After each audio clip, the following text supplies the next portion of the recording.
एक बार की बात है, मैया कन्हैया को लेकर के दुलार कर रही थी, कन्हैया के साथ खेल रही थी, गोद में खिला रही थी। अचानक कन्हैया का भार बढ़ जाता है, वजन बढ़ता है। क्यों बढ़ा? क्योंकि कन्हैया ने दूर से ही देख लिया बवंडर के रूप में तृणावर्त नाम का राक्षस आ रहा है। बवंडर आपने देखा ही होगा कि वो जो गोल गोल आंधी बवंडर बोलते हैं जिसे, भतुरिया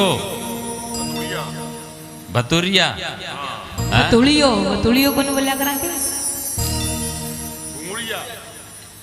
तो गोल गोल आंधी के रूप में वो सब कुछ कचरे को, सब कुछ जो मिल रहा था, ग्वाल वाल पशु सबको उड़ा करके लेकर के जा रहा था। और लोगों की भी आंख बंद हो जाती है ऐसे में, जब आंधी चलती है तो ऐसे आंख बंद कर लेते हैं ना, तो आंख बंद हो रही थी।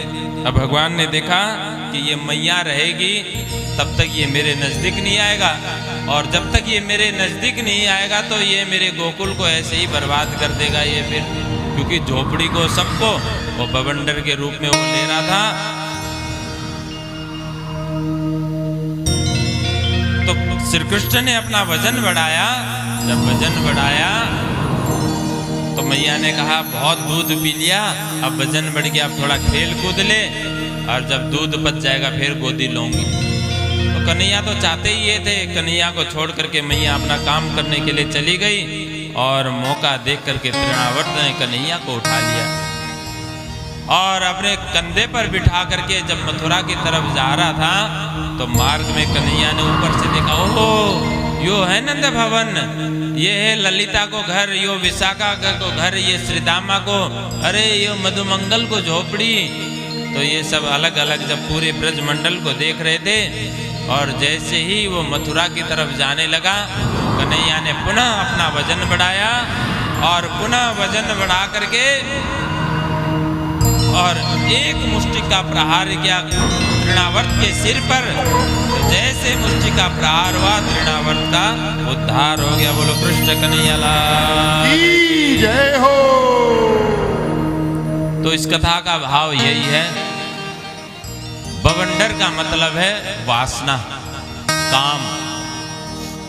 जब वासना के काम के जब हम अधीन हो जाते हैं, जब काम रूपी प्रकोप, काम रूपी आंधी का जब प्रभाव हमारे जीवन में पड़ता है, तो धूल यानी रज, धूल को कहते हैं रज, रज उड़ती है धूल।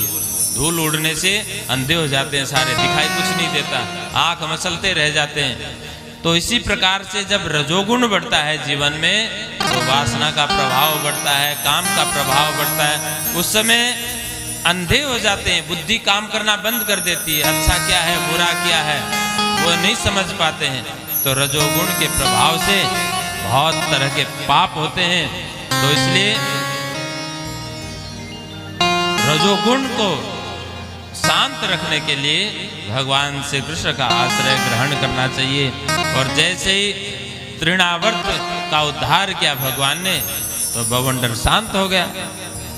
तो इसलिए अपने काम वासना को अपने ऊपर हावी मत होने दीजिए, खूब कृष्ण की भक्ति कीजिए, गुणगान कीजिए, फिर किसी तरह का पाप नहीं होगा। बोलो कृष्ण कन्हैया लाल की जय।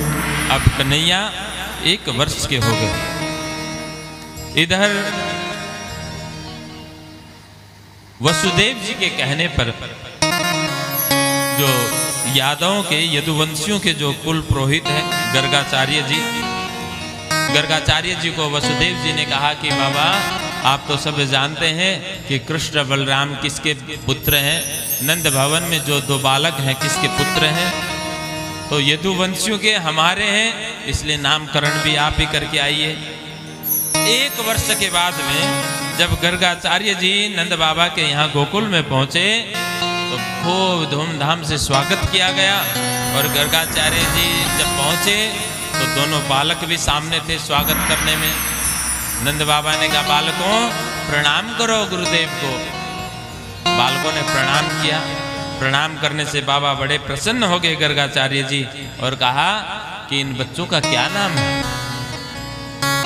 अब नंद बाबा को याद आया कि 1 वर्ष व्यतीत हो गए, लेकिन अब तक तो नामकरण किया ही नहीं।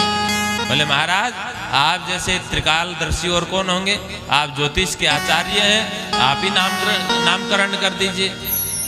बोले कंस को पता चल गया तो बोला किसी को कानो कान खबर नहीं होगा।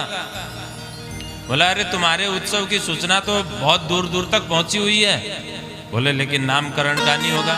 विशाल गौशाला था, किसी एक कोने में ले जा करके सारी व्यवस्था कर दी गई। तो बड़े पुत्र का नाम रखा राम, जो बड़ा पुत्र था उसका नाम रखा राम। और गर्गाचार्य जी बोले खूब बलवान होगा इसलिए सब कहेंगे बलराम। बोलो दाऊ जी महाराज की जय, बोलो बलराम जी महाराज की। दूसरा नाम होगा संकर्षण, क्योंकि देवकी के गर्भ से संकर्षण करके रोहिणी के गर्भ में स्थापित किया गया था, इसलिए दूसरा नाम होगा संकर्षण। मैया ने कहा अब इसका भी नाम बता दीजिए जल्दी से।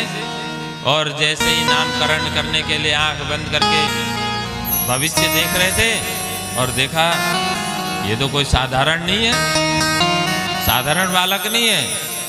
पूर्ण ब्रह्म स्वरूपोयम